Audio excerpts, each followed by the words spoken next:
Hello and welcome to Wisdom Trek. This is Guthrie Chamberlain and I am your guide to wisdom. Thank you for joining us for our 7-day-a-week, 7 Minutes of Wisdom podcast. This is day 30 of our trek. Yesterday we discussed how to deal with trekking up mountains and through the valleys as life is. One of the hesitations on creating the various topics for our podcasts and journals each day is that I have no excuse for not taking the dose of my own medicine. Today has been one of those days where working with our base of clients has forced us to scale steep mountains and cascade into deep valleys, without much time to enjoy the scenery or to rest. All day, I have had to remind myself, as we will look at in today's podcast, that no matter how huge the task appear today, we need to stay focused on the bite-sized, manageable nuggets, and eventually we will work through it all. We do hike on a lot of different types of trails on our podcast, all with the purpose of gaining wisdom and insight that will help us to create a living legacy. Today we're recording our podcast from our studios at the Big House in Marietta, Ohio. The specialty contractors that have been assisting us in our renovations are nearly finished. The new trim is complete and the new windows in our formal dining room have been installed. Once these rooms are completed, I'll post a couple pictures of our Wisdom-Trek journal entries. As we trudge along the trail today, on our trek of life, we are confronted with some huge obstacles that are blocking our way. When we reach these points along the trail, which will occur more often than we desire, we need to prepare mentally, emotionally, physically, and spiritually how we are going to handle these seemingly unsurmountable obstructions. Today we want to determine the best way to take these huge and overwhelming tasks or goals and break them into manageable segments. For the question that we will ask today is, how do you eat an elephant? And the answer always is, one bite at a time.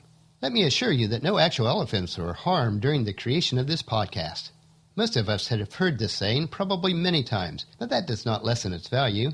I know that I have used it with my children throughout the years, and even now that they are all adults, when they come to me with some huge issue that they are facing, I always remind them, just eat the elephant, one bite at a time. Although I have used this phrase hundreds of times, like probably most of you, we often fail to apply this lesson to our own lives. If you view this elephant as one giant obstacle or goal that your whole life will depend on, you're setting yourself up for grave disappointment. As we trek through life each day, we need to learn to enjoy the small bites along the way. So let's break today's podcast into 3 segments.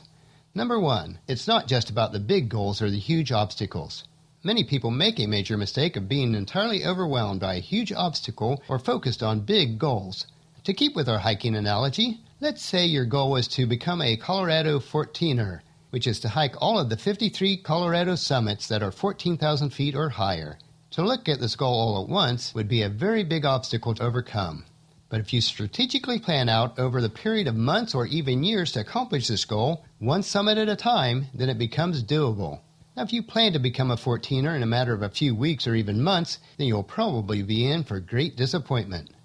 Long-term goals are great, and even huge obstacles can be exciting because of their challenge. But for every long-term goal you have, or every major obstacle that you face, you want to have many short and medium-term goals for this task. Number 2, the beauty of small goals. When you have a small goal or minor task, there are a couple of advantages. First, a small goal or minor task gives you something concrete to focus on. You can easily become overwhelmed by a huge task. If you don't know specifically what to do or how you're going to handle it, you're just going to get yourself frustrated. As time goes by, you notice that over and over that your goals or tasks still aren't achieved, yet you're not sure what to do about it. When you determine a course of action to overcome that obstacle or to complete that goal, you're much more likely to take inspired action. Secondly, you enjoy the satisfaction of accomplishing that task or achieving that goal and enjoying the benefits. Even if it's a small task or goal, you feel good about checking it off your to-do list, whether that's on paper or just in your head. You also get to have something that brings you a little satisfaction right now. This will give you a sense of accomplishment, even though you have a long way to go on your ultimate goal or overcoming the biggest entire obstacle. And number 3, life is a journey, not a destination. Your satisfaction will probably be a lot higher if you view your life as a series of small milestones instead of one huge milestone that you may or may not ever achieve. This is not to say that we shouldn't have big goals or face major obstacles, only that we should also have smaller ones to focus on along the way. Now, if you want to lose 40 pounds, that's great, but don't just focus on that one huge goal. If you do, then every time you get on the scale, you're probably going to notice that you haven't accomplished or achieved that goal yet. And so you continually reinforce the failure in your mind. So break it down into smaller goals. There are plenty of goals that you can try to accomplish even before you lose 1 pound. Maybe you want to read a book about weight loss, or find a support group, or learn a new healthy recipe.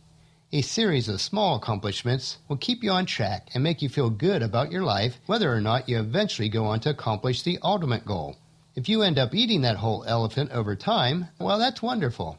But don't forget, enjoy the bites along the way. In fact, when it comes to losing weight, small portions are a requirement.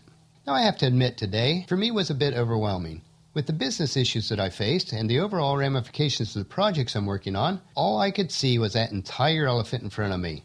I had to pause several times throughout the day and remind myself, one bite at a time.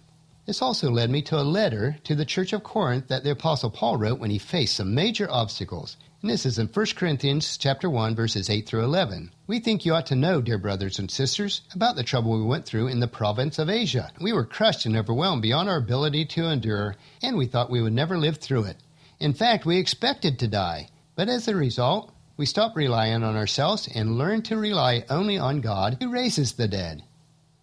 And he did rescue us from this mortal danger, and he will rescue us again. We have placed our confidence in him, and he will continue to rescue us. And you are helping us by praying for us.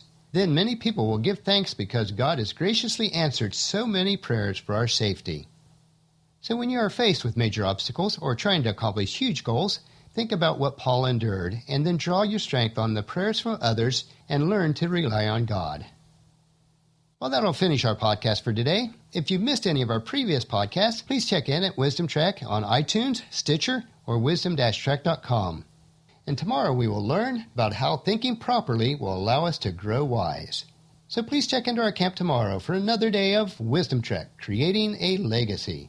If you enjoy our daily dose of wisdom, I encourage you to help us in the following 4 ways. Leave us feedback on the podcast on wisdom-trek.com. Number 2, please subscribe on iTunes or Stitcher so the podcast will be downloaded automatically. Number 3, please leave us a rating on iTunes or Stitcher. This would help us to know how we're doing. And number 4, to spread the word to everyone you know to join us on Wisdom Trek.